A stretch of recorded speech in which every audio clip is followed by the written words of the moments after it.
A special thank you to each of our subscribers who make this channel possible. Here's today's story.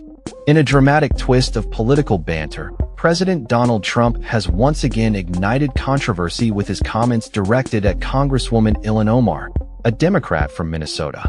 This ongoing feud between the two has been a focal point of political discourse, drawing attention from both supporters and critics alike. On Monday, the White House seemed to signal its readiness for Representative Omar to leave the United States and return to her country of birth, Somalia.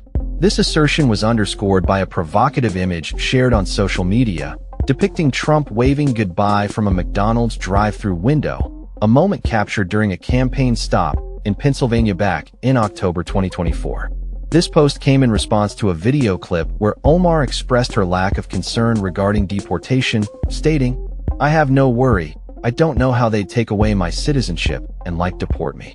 She further elaborated, "I'm not the 8-year-old who escaped war anymore. I'm grown, my kids are grown. I could go live wherever I want." The tensions between Trump and Omar date back to his first term in office, where he has consistently targeted her along with other members of the progressive group known as the Squad. In a recent post on Truth Social, Trump urged she should go back, while sharing a video of Omar speaking Somali. This remark has been met with backlash, with Omar's supporters calling it a blatant example of xenophobia. Omar's family fled Somalia during the Civil War in 1991, seeking refuge first in Kenya before being granted asylum in the United States. They settled in Arlington, Virginia, in 1995 and later moved to Minneapolis. Omar became a U.S. citizen in 2000, and since her election to Congress in 2018, she has been a prominent voice for progressive policies and minority rights. In response to Trump's comments, Omar has not held back. She labeled Trump a lying buffoon, questioning his credibility and calling his statements fabricated. From denying Somalia had a president to making up a story, President Trump is a lying buffoon. No one should take this embarrassing fool seriously, Omar stated, showcasing her defiance against the president's attacks. The White House's provocative social media strategy, including the shared image of Trump, reflects an ongoing campaign to undermine Omar's position and challenge her legitimacy as a member of Congress. This is not the first time Trump has suggested that Omar should leave the country, claiming in September that Somalia was not interested in having her back. "You know, I met the head of Somalia, did you know that? And I suggested that maybe he'd like to take her back. He said, I don't want her," Trump remarked, further escalating the feud. Omar's political journey is significant, as she is not only the first Somali-American woman elected to Congress, but also one of the first Muslim women to serve in this capacity. Her election signified a breakthrough for representation in American politics, and her presence has been a beacon for many who feel marginalized.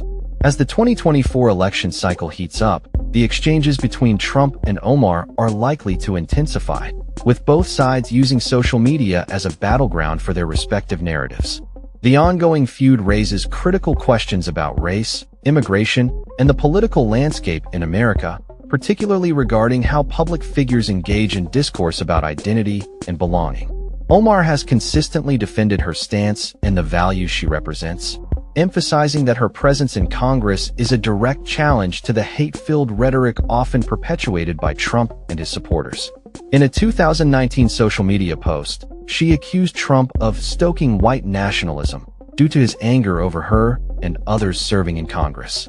As the political landscape continues to evolve, the feud between Trump and Omar serves as a microcosm of larger national conversations about race, identity, and the future of American democracy. With both figures commanding significant followings, their exchanges will undoubtedly remain in the spotlight, influencing public opinion and voter sentiment as the election approaches. In conclusion, the ongoing saga between Trump and Omar is not just a personal feud, but a reflection of broader societal issues. It highlights the challenges faced by minority representatives in a political arena that often feels hostile to their presence. As both sides prepare for the upcoming electoral battle, the stakes are higher than ever, and the implications of their conflict will resonate far beyond their individual narratives. That's all for this story. We upload videos every day covering many different subjects, so hit that subscribe button to stay informed. Thanks for watching.